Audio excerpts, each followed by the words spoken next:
അപ്പൊ ജാലിയൻ വാലാബാഗ്, അവിടുന്ന് പിന്നെ വീണ്ടും ലൂക്ക, പിന്നെയും ഇപ്പൊ ചെയ്തോണ്ടിരിക്കണ്ടല്ലോ എടക്കാട് ബറ്റാലിയൻ എന്ന് പറഞ്ഞിട്ട് ഒരു മൂവി ചെയ്തു. ഇപ്പൊ ബറ്റാലിയനിൽ ആരാണ്? ബറ്റാലിയനിലെ ചേട്ടന്റെ ഓപ്പോസിറ്റ് വില്ലൻ. അതിലങ്ങോട്ട് ഉറപ്പിക്കാനുള്ള ഇല്ല. അത് എന്താ പറഞ്ഞാ ബാലേട്ടന്റെ സ്ക്രിപ്റ്റ് കമ്മട്ടിപ്പാടത്തിന് ശേഷം എനിക്ക് ബാലേട്ടന്റെ സ്ക്രിപ്റ്റിൽ വർക്ക് ചെയ്യാൻ പറ്റുന്ന ഒരു ഭയങ്കര വലിയ ഭാഗ്യമാണ്. വിളിച്ചു ഓടിപ്പോയി. ഓക്കെ, ശരിയാ. നമ്മള് നല്ല നല്ല സ്ക്രിപ്റ്റുകൾ വരുമ്പോ നമ്മള് വേറെ ഒന്നും നോക്കില്ല. അപ്പൊ ഇതിന് ഇഷ്ടപ്പെട്ട് ചെയ്യുന്നതൊക്കെ നല്ല ഞാൻ ഭയങ്കര ഹാപ്പിയാണ് ഇപ്പോ. അല്ലേ? നമുക്കും കാണുമ്പോ തന്നെ ഓക്കെ മനസ്സിൽ നിൽക്കൂലോ. അതന്നെ വലിയൊരു കാര്യമല്ലേ. ഒരു ഓഡിയന്റെ മനസ്സിൽ നമ്മൾ നിൽക്കുക എന്ന് പറയുന്നത് വലിയൊരു കാര്യമല്ലേ. ഇനിയുള്ള അടുത്ത പ്രോജക്ട്സ് എന്താ? ഇപ്പൊ ജുംബാലഹരി എന്ന് പറഞ്ഞിട്ടൊരു പ്രൊജക്ട് അനൗൺസ് ചെയ്തിട്ടുണ്ടായിരുന്നു. ദുൽഖർ DQ അത് കമ്മട്ടിപ്പാടം ഇറങ്ങി 3-ാം വർഷം ആണ് അത് റിലീസ് ചെയ്തത്. അപ്പൊ അതിൽ നായകൻ ഞാനാണ്. സെയിം കമ്മട്ടിപ്പാടത്തിലെ നമ്മളെ ജൂനിയർ ടീമും കമ്മട്ടിപ്പാടത്തിലെ കുറെ മെമ്പേഴ്സും ഉണ്ട്. പിന്നെ ബാലേട്ടന്റെ മകനാണ് സ്ക്രിപ്റ്റ് ചെയ്തിട്ടുള്ളത്. പിന്നെ സുഭാഷ് ഏട്ടനും ഇവർ രണ്ടുപേരും കൂടെയാണ് സ്ക്രിപ്റ്റ് ചെയ്തത്. അതെ അതെ. അപ്പൊ ഞങ്ങളൊരു സോങ് ഒക്കെ ഷൂട്ട് ചെയ്തു. അപ്പൊ അത് അടുത്ത് തന്നെ റിലീസ് ചെയ്യാനുള്ളൊരു ഷൂട്ട് തുടങ്ങുന്നതിന് ജസ്റ്റ് മുമ്പ് റിലീസ് ഒരു പ്രൊലോഗ് സോങ് ഒരു സംഭവം. ജുംബാലഹരി എന്താ അത്? എന്ത് ജോണറാണ്? അടിപൊളിപ്പടാണോ? പ്രേമം. ഇത് മാത്രമേ ഉള്ളൂ. ശരിക്കും പ്രേമിച്ചിട്ടുണ്ടോ? പ്രേമിച്ചിട്ടുണ്ടായിരുന്നു. എന്തൊരു സീരിയസ് ആയിട്ട് പറയണം. ഓക്കെ, ഇപ്പോഴത്തെ അവസ്ഥ എന്താ പ്രേമത്തിന്റെ? പ്രേമത്തിനെ പറ്റി എന്താ പറയാനുള്ളത്?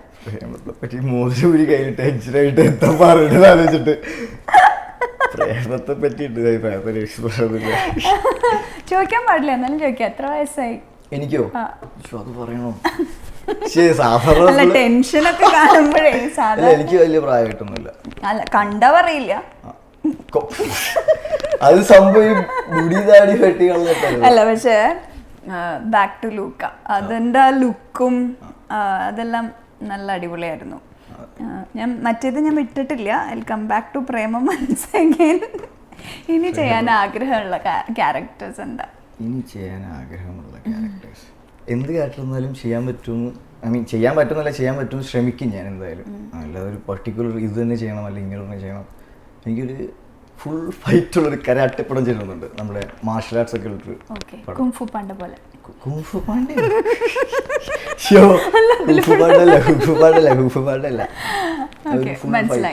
ഒരു ജാക്കി ചാൻ ടൈപ്പ് മൂവി അല്ലേ? ഫുൾ ബോഡി ഒക്കെ ബിൽഡ് ചെയ്ത് സിക്സ് പാക്ക് ഒക്കെ വന്നിട്ട് അതിനുള്ള ശ്രമത്തിലാണോ? ഇല്ലില്ല, വെറുതെ പറയല്ല, അങ്ങനെ ചെയ്യണമെന്നുണ്ട്. സ്വപ്നം നമുക്ക് കാണാമല്ലോ.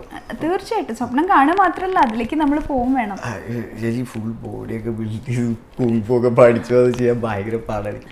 പിന്നെ ഹൈറ്റ് ഭയങ്കര കുറവാണല്ലോ എനിക്ക്. ആണോ? അങ്ങനെയൊന്നുമില്ല, ഹൈറ്റ് കുറവുണ്ട് പൊതുവെ. ആണോ?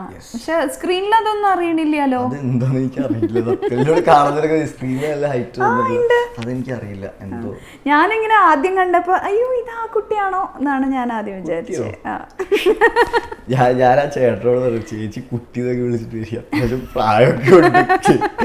സ്വപ്നത്തിലെ പെൺകുട്ടിയുടെ സങ്കല്പം? സ്വപ്നത്തിലെ പെൺകുട്ടിയുടെ സങ്കല്പല്ലേ? സ്വപ്നത്തിലെ പെൺകുട്ടി ഒരു പെണ്ണ്.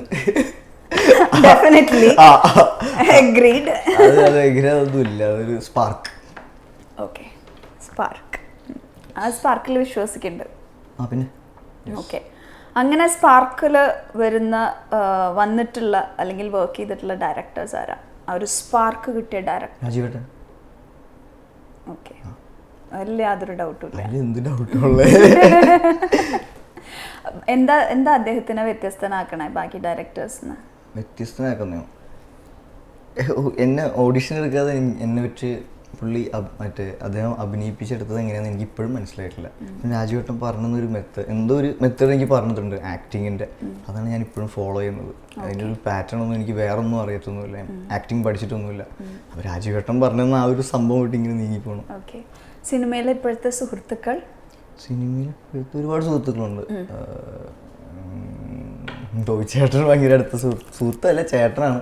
പിന്നെ നമ്മുടെ ഗണപതി, ഡെയിൻ, ലിജോ, പിന്നെ നിരഞ്ജന. നിങ്ങൾ കൂടുമ്പോ എന്താണ് ഏറ്റവും അധികം കൂടാറില്ല, അതാണ് ഹൈലൈറ്റ്. ഫോണിൽ കൂടെ അടിപൊളി. ഏറ്റവും ഒരു ബെസ്റ്റ് ഫ്രണ്ട് എന്നൊക്കെ പറയുന്ന ആരെങ്കിലും ഉണ്ടോ? ഭരത്. ഭരത് ഭരത്. ആ ഓക്കെ. ആള് ദുബായിലാണ് ഓക്കെ അവൻ ഇപ്പോ. അതെ, അവൻ MBBS പഠിക്കാൻ വേണ്ടി അവൻ്റെ വീട്ടുകാർ കൊണ്ടുവിട്ടു ദുബായിൽ പഠിപ്പിക്കാൻ വിട്ടു. അവനൊരു വർഷം ക്ലാസ്സിൽ അത് അവിടെ ഇങ്ങനെ കറങ്ങി നടന്നിട്ട് അവൻ പോയി BBA പഠിച്ചു. എന്നിട്ട് അവൻ്റെ അച്ഛൻ്റെ കടയിൽ പോകുമ്പോൾ ഹാപ്പി ആയിട്ട് ഒരു പ്രശ്നമില്ല. അവരെ അവിടെ ഇരിക്കുന്നതാണ് എനിക്ക് സന്തോഷം. അടിപൊളി. ശരി, ബാക്ക് ടു മൂവീസ്. ഇപ്പം നമ്മൾ ഓൾമോസ്റ്റ് എനിക്ക് തോന്നുന്നു ഒരു 8 പടത്തോളം ആയിട്ട്. 8 പടമായി. എത്ര വർഷമായി ഇൻഡസ്ട്രിയിൽ വന്നിട്ട്? 3 വർഷം. ഇനിയിപ്പോ എന്ത് വേണം? അയ്യോ ചേച്ചി അങ്ങനെ പറയല്ലേ. അയ്യോ എന്നെ നാക്ക് കാര്യമാക്കൊന്നല്ല, ഞാൻ നല്ല രീതിയിൽ തന്നെയാ പറഞ്ഞത്. ഞാൻ ആരും അങ്ങനെ പറയാറില്ല. വളരെ നന്നാവട്ടെ, എല്ലാ സ്വപ്നങ്ങളും നടക്കട്ടെ. കാരണം ഒട്ടും പ്രതീക്ഷിക്കാതെ അല്ലേ ഇങ്ങനെ ഒരു ഫീൽഡിലേക്ക്? ഒട്ടും പ്രതീക്ഷിക്കാതെ പറഞ്ഞ ചേച്ചി out of nowhere, out of the box, out of the world ഒക്കെ ആയിട്ട് എനിക്ക് ഫീൽ ചെയ്തത്. എന്തിനാ അങ്ങനെ അത് ഞാൻ എറണാകുളത്ത് വെറുതെ വന്നപ്പോഴത്തേക്ക് ഇൻസ്റ്റാഗ്രാമിൽ എൻ്റെ ഒരു ഫോട്ടോ എടുത്തിട്ട് #കൊച്ചി എന്നിട്ട് ആ ഹാഷ്ടാഗിൽ നിന്നാണ് ചേച്ചിക്ക് എന്നെ കിട്ടിയത്, ഈ അഞ്ചു ചേച്ചിക്ക് അൺഎക്സ്പെക്റ്റഡ് ആയിട്ട്. അപ്പോൾ ഒരു ഹാഷ്ടാഗിന് എന്തൊക്കെ മാറ്റങ്ങൾ വരുത്താൻ പറ്റും? ഇൻസ്റ്റാഗ്രാം ആണ്. ലൈഫിൽ ഏറ്റവും കൂടുതൽ ഇൻഫ്ലുവൻസ് ചെയ്തിട്ടുള്ള ആരെങ്കിലും ഉണ്ടോ? അച്ഛനാണ്. ഞാൻ അച്ഛൻ കാണിച്ചുന്ന കാര്യങ്ങളൊക്കെ എൻ്റെ ചെറുപ്പം മുതൽ എൻ്റെ തലയിലുണ്ട്. Like from very childhood. അതായത് LKG പഠിക്കുമ്പോഴത്തേക്കും അച്ഛന് ചെറിയ ബിൽഡിംഗ് മെയിൻ്റനൻസ് പരിപാടിയാണ്, പെയിൻറ്റിങ് കാര്യങ്ങളാണ്. അപ്പോൾ ഈ ഓണേഴ്സിൻ്റെ അടുത്ത് സംസാരിക്കുമ്പോഴത്തേക്കും ഞാൻ അച്ഛൻ്റെ കൂടെ അവിടെ നിൽക്കും, ഇങ്ങനെ പുള്ളി എങ്ങനെയാണ് ബിസിനസ് പിടിക്കുന്ന കാര്യങ്ങളൊക്കെ. അപ്പോൾ അങ്ങനെ ആ ഒരു സമയം തൊട്ടിട്ട് ഇതുവരെ അച്ഛൻ ചെയ്യുന്ന കാര്യങ്ങൾ ഞാൻ നന്നായിട്ട് ബാക്കിൽ നിന്ന് പിടിക്കുന്നുണ്ടായിരുന്നു. ഭയങ്കര അടിപൊളി മനുഷ്യനാണ്. അതെ. കൊല്ലത്തല്ല, ദുബായിലാണ്. ഓ, അച്ഛൻ ഇപ്പോഴും അവിടെയാണ്. അമ്മയൊക്കെ? അമ്മയും ദുബായിലായിരുന്നു. ഇപ്പം അമ്മയും അനിയനും നാട്ടിലേക്ക്. പിന്നെ അനിയനാണ് 9th-ലാണ്, ചെറുതാണ്, പക്ഷെ എന്നെക്കാളും വലുതാണ്. ജങ്കിയാണ് ആള്, തടിച്ചിട്ട്. ഫിലിം ഇൻഡസ്ട്രിയിൽ അങ്ങനെ ഇൻഫ്ലുവൻസ് ചെയ്ത ആരെങ്കിലും ഉണ്ടോ? ഫിലിം ഇൻഡസ്ട്രിയിൽ ഇൻഫ്ലുവൻസ് ചെയ്ത് ടോയ് ചേട്ടൻ ഭയങ്കര ഒരു ഇൻഫ്ലുവൻസ് ആയിട്ട് എനിക്ക് ഫീൽ ചെയ്തിട്ടുണ്ട്. കാരണം ഒപ്പം വർക്ക് ചെയ്തു. പുള്ളി വന്ന പാത. യെസ്. അപ്പോൾ ഞാൻ ഏകദേശം സൈഡിൽ കൂടെ തന്നെ പോയിക്കൊണ്ടിരിക്കുകയാണ്. അങ്ങനെ തന്നെ പോകുന്നല്ല, പക്ഷെ ഒരാൾ നമ്മുടെ മുമ്പിൽ കൂടെ പോയത് നമ്മൾ കണ്ടു. അപ്പോൾ പിന്നെ നമുക്കും ഡെഫിനറ്റ്ലി ട്രൈ ചെയ്യാം. ട്രൈ ചെയ്തുകൊണ്ടേ ഇരിക്കൂ.